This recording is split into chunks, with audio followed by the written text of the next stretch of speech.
everyone. I'm Vix, And I'm Armand. and welcome to Kitsune Korp, a corporation inside the vast game of Star Citizen.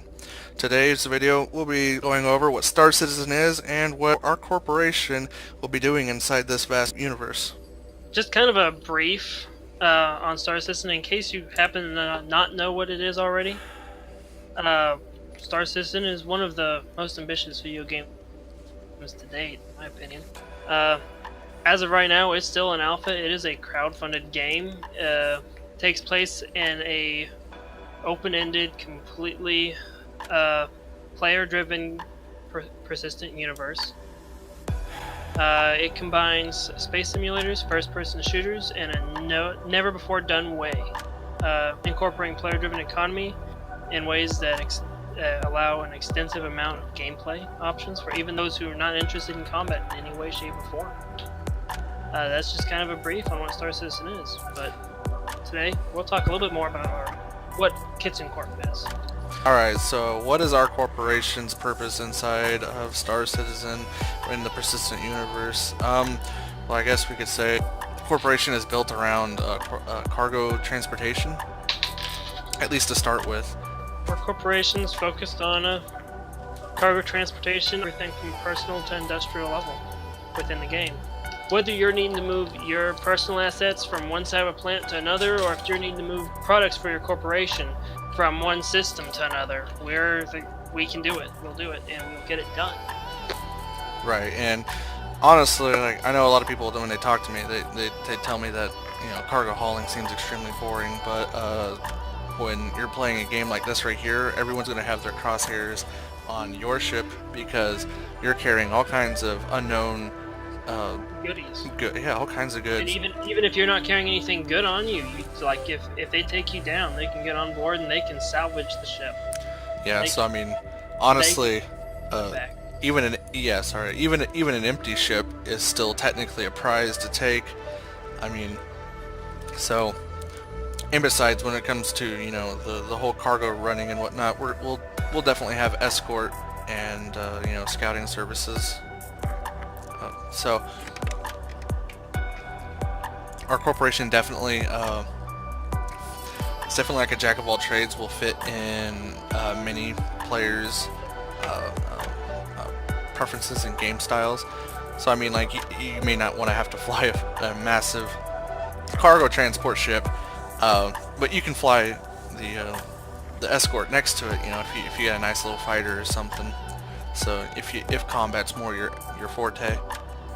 Yeah, and if combat's not your forte, if you'd like to fly a big ship and you really don't want to get involved with the combat, then you got our cargo haulers or whatnot. Or if you like the Pathfinder, you like the research and scanning down of other ships and stuff like that, then we've got a forward scout position that we need people flying. Or if you like the puzzles, if you like the engineering aspect, if you like to do ship repairs and that kind of things, we've got there. Like each convoy, every mission is going to have a place for a wide variety of people to perform it. All I can say is the cargo hauling and transportation in this game is definitely not going to be your average day as a UPS driver,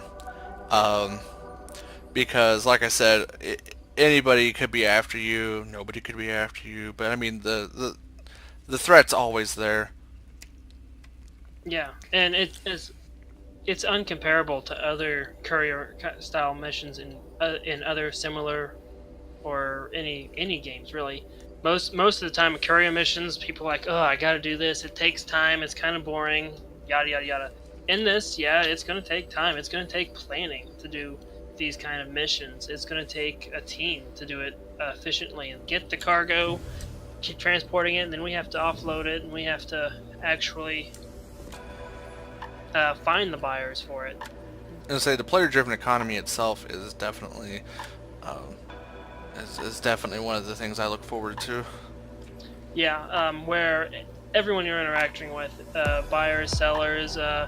You need ship repairs, if you need a refuel, you're talking to other players to get those services.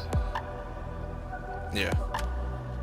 Not just hitting one NPC, running to the next NPC, not shop bouncing. You're actually having to hunt down, use your fences and contacts to get the people that you need in order to get stuff done.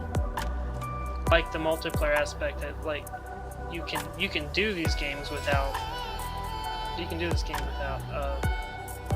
huge amount of people, but the game is more complete with a crew, with people. And it's also definitely a social game. Yeah.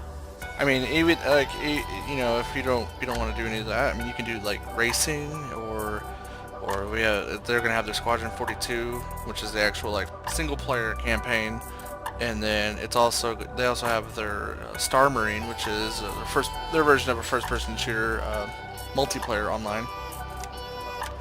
And they've got that for ship combat in the Arena Commander, where you can fly your newest bot ship or your ultimately customized ship and dogfight it out with people in space or wherever. The game's definitely got mechanics for anybody and everybody who could find anything to do. Hell, the damn game's got a news van as a profession. Reporting is going to be a profession. And in my personal experience, I haven't seen a game yet that a variety and the detail and put into each profession and each job gives you a gaming aspect that is kind of unique. It's almost to the point you can't hardly do you can't go in and you can't fulfill every role yourself because it's too big. Right. You actually have to find players who want to fill those roles. Yeah. I mean, there's just so much this game is going to incorporate, like it on such a vast scale. This is what we're playing. This is what Star Citizen is. If it interests you, watch a few more, follow the links, and you can get involved. If not your thing, watch it anyway, I guess, or just ignore that we were ever here and go back to your uniform. Hey, don't disrespect the uniform. Hey, I did not disrespect you. They are a valid competition to Star Citizen. We should have named this Unicorn Corp. No.